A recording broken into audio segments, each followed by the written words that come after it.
如果你大部分生意都係嚟自線上，但係效果越嚟越唔顯著，呢段視頻可以幫你提升20% 效果㗎。有3/4嘅香港中小企營銷團隊都係唔夠3個人㗎。咁即係點呢？你每個月掟出去嘅廣告費，可能有一半係倒咗落海㗎。而你連查下問題喺邊度都冇人手。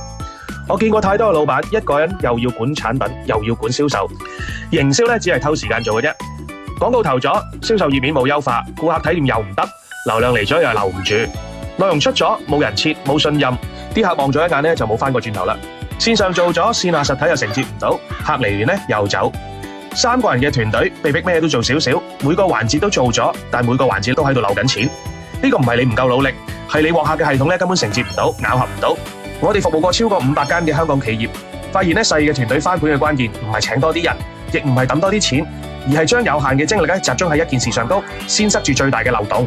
例如你廣告費使得多，就啄住死砌銷售頁面轉化率；你舊客翻單高，就優先打通線上線下 O2O 嘅閉環。